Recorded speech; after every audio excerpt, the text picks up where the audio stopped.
Yeah, this is interesting, especially since AI has become such a sort of central part of our economy and it's developing so fast.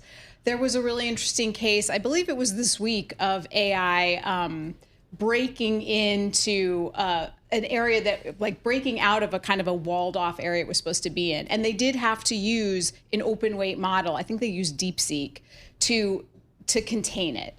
So I do feel like there is a growing feeling that they really need to kind of yeah. Max Chafkin, the number one thing I see when I talk to people way smarter than me on this, they all say, we don't know where we're going to be in 6 months. Is that what you feel when everybody's business does techie stuff? We have no clue where we're going to be, Well, sure. I mean, I think that's always true to some extent in the technology industry. And it's also always true that tech leaders and those who are, financing them are going to be incentivized to sort of, emphasize the extent to which things are happening quickly. I mean, to me, what's most interesting here is you have the American AI industry trying to navigate what is both a competitive threat from China and also a potential regulatory complication from the United States. And to try to, they want to catch up and they want to find a way to sort of move regulators in a direction that is going to help them. And I think that's what's happening here with Satya Nadella. And a Friday morning, ripping up the script again, Damian Sassar and Tom Keene across America. We get lucky with us. Max and Stacey from Everybody's Business here. Satya Nadella out with a 3-page dense memo on Twitter on the future of AI. Damian Sassar. Well, Tom, I think what Max is really talking about here is the concept of distillation, the practice of using one model's outputs to help train or improve another. And that's basically what China's been doing, is taking a lot of, I guess the models that we're building here or anywhere else and basically using it to kind of train up their own. And,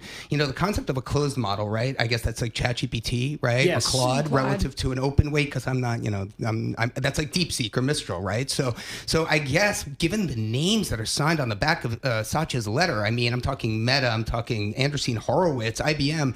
It seems like they're all on the same page here in that we need to protect AI, we need to protect the IP here. Yeah, I mean, I think they want to head off some kind of regulatory action that would make it harder for them to compete with these Chinese models. And there's been also a kind of concerted effort to try to get the U.S. government to crack down on this practice of distillation. I don't think it's clear how they would do that. I think it also raises some sort of interesting intellectual property questions, given that all of these models, including the closed ones, are kind of using the same technique, distillation, which is say like OpenAI scraped the internet to create their model. That, so there's they're talking both sides of their mouth with intellectual property. I like that idea that they're talking on both sides of their mouth. Stacey, you guys are way hipper on this than I am. I'm like the fossil in the room. Should we fear the Chinese? I mean, just as in Everybody's Business interviewer, set of interviews you've done, OMG, Beijing has AI. That's how people like me look at it.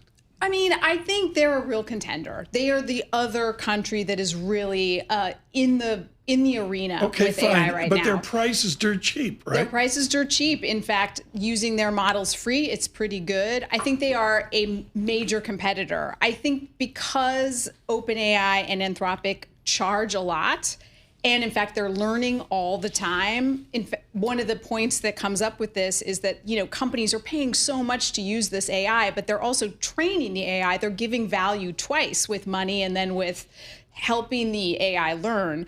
I think with China, it does open it up in a really interesting way. And potentially, as this technology gets more expensive, as the tokens get more expensive, as this technology becomes more vital, companies like DeepSeek are going to become a much more compelling product. Max, I think Stacey hit the nail on the head here. I mean, you know better than I. Moonshot's Kimi 3 K3 model is the blended price is half of that of Claude Opus GPT 5.5. I mean, to me, this signals that the economics in this and the price of these tokens is actually it's going down, right? I mean, the fact that it's competing at this level, is that your read on it? Yeah, I mean, I think that is one of the reasons we've seen the kind of freak out in the U.S. over this. So there's the question of the Chinese economy getting stronger, that creates some geopolitical competition. There's also the extent to which these AI models can be used as weapons. Stacey alluded to that a second ago, talking about security. But I think part of what's happening is these Chinese open weight models kind of break the economics that all of the big U.S. companies have bought into. So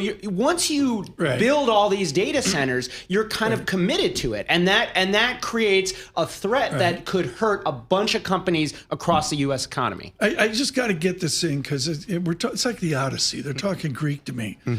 Open weights. In artificial intelligence, open weights refers to a model whose internal mathematical parameters, its weights, are made publicly available to anyone to download, run locally, and customize.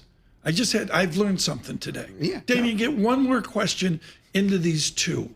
Well, look, I look at Kimike 3, this moonshot, this Chinese model, which is supposed to be like just as powerful as the top ones. And they're pricing it like Anthropic Sonnet, right? I mean, so talk about the economics and like what that means on a forward basis. Your guess is as good as mine, but it just seems like every year it's getting, it's getting cheaper and cheaper to compete with some of the, with ChatGPT and Anthropic and some of them. It just seems like this is, kind of happening, kind of like Intel. What's Gordon's law? It's happening so quickly that we really can't keep up. I mean, China's got one major advantage in this particular area, which is that the government can back it.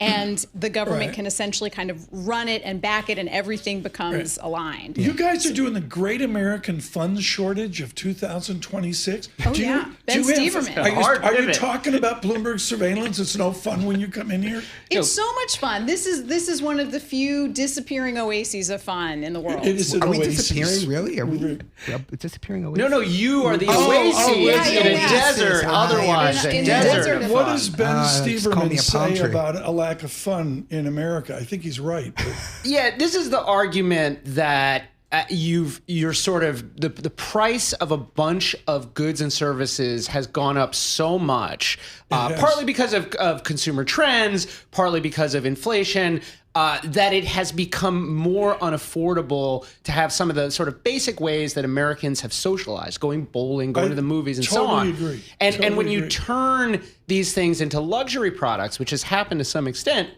that puts them out of reach of a lot of people, and you have people essentially staying home and watching Netflix, which obviously can be great, but it doesn't bring you with other people. Right. Okay. You think Max went to any fish shows this week in MSG? No, I was going to say Max already has his kids into pre-calc as they get ready for school. I mean, it's going to be. They're all going to math camp in August. Speaking of no fun.